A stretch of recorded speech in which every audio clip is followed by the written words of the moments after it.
السلام علیکم ورحمۃ اللہ تعالی وبرکاتہ۔ شروع کرتے ہیں اللہ تعالیٰ کے نام سے۔ بچے جب بچپنے کی حالت میں ہوتے ہیں اس وقت وہ یہ سمجھتے ہیں کہ کھلونے جمع کرنا ہی اصل کامیابی ہے۔ بچوں کے ساتھ کھیلنا اور کھلونے جمع کرنا ہی اصل کامیابی ہے۔ لیکن بچے جب بالغ ہونے لگتے ہیں، اللہ تعالیٰ انہیں عقل سلیم عطا فرماتے ہیں، تب انہیں یہ احساس ہوتا ہے کہ نہیں، ہم غلط تھے۔ اصل کامیابی کھلونے جمع کرنا نہیں بلکہ تعلیمی میدان میں، ایجوکیشن میں آگے بڑھنا اصل کامیابی ہے۔ پھر جب وہ جوانی کی طرف ڈھلنے لگتے ہیں تب انہیں یہ احساس ہوتا ہے کہ نہیں، وہ اصل کامیابی نہیں تھی، بلکہ اصل کامیابی یہ ہے کہ انسان نکاح کرے اور بہترین شریک حیات اس کو ملے، اچھا ہم سفر اس کو ملے اور وہ اچھی زندگی اس کے ساتھ گزارے۔ لیکن جب اللہ تعالیٰ اس کو آل و اولاد سے نوازتے ہیں پھر اسے یہ احساس ہوتا ہے کہ نہیں، وہ اصل کامیابی نہیں تھی، بلکہ اصل کامیابی یہ ہے کہ انسان کے پاس ایک اچھا روزگار ہو، ایک بہترین کاروبار ہو، یا اگر وہ کہیں جاب کرتا ہو تو اس کا پروموشن ہو، یا اس کے کاروبار کے اندر خوب برکتیں ہوں، اس کے روزگار ترقی کرے، یہی اصل کامیابی ہے۔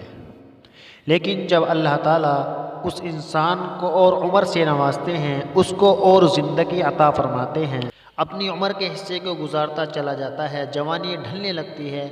تب اسے پھر یہ احساس ہوتا ہے کہ نہیں، وہ اصل کامیابی نہیں تھی، بلکہ اصل کامیابی یہ ہے کہ آدمی کے پاس اچھی آل و اولاد ہو اور تعلیم یافتہ اولاد ہو، صلاحیت مند اولاد ہو، اس کے پاس اچھا گھر ہو، گاڑی ہو، بینک بیلنس ہو، یہی اصل کامیابی ہے۔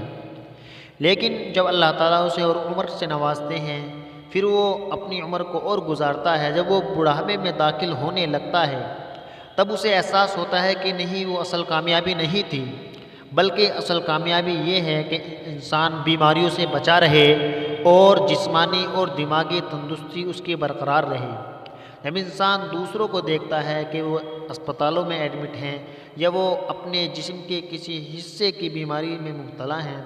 تب اسے احساس ہوتا ہے کہ ہاں، اصل کامیابی یہی ہے کہ انسان بیماریوں سے بچا رہے۔ لیکن جب اللہ تعالیٰ اس کو اور عمر سے نوازتے ہیں، وہ اور بڑھاپے میں داخل ہوتا ہے،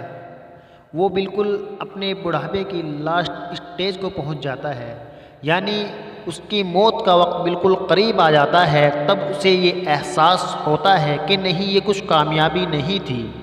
بلکہ اصل کامیابی تو اللہ تعالیٰ کے احکام اور نبی کریم صلی اللہ تعالیٰ علیہ وسلم کے طریقے کے مطابق زندگی گزارنے کا نام ہے۔ لیکن اس وقت بہت دیر ہو چکی ہوتی ہے، اس وقت اس کا یہ خیال اور اس کی یہ سوچ، اس کا یہ احساس کسی کام کا نہیں ہوتا، کیونکہ جب موت کا فرشتہ سامنے آ جاتا ہے تو پھر ایک لمحہ کیا، ایک گھڑی کیا، ایک پل کیا، ایک سیکنڈ کی بھی فرصت نہیں ملتی۔ دعا کریں کہ اللہ تعالی ہم سبھی کا خاتمہ ایمان پر فرمائے اور ہم سبھی کو کلمے والی موت عطا فرمائے اور آخرت کی منزل ہم سبھی کے لیے آسان فرمائے، اور اللہ تعالیٰ کی دی ہوئی اس چھوٹی سی زندگی کے مقصد کے مطابق زندگی گزارنے کی توفیق عطا فرمائے۔ آمین یا رب العالمین۔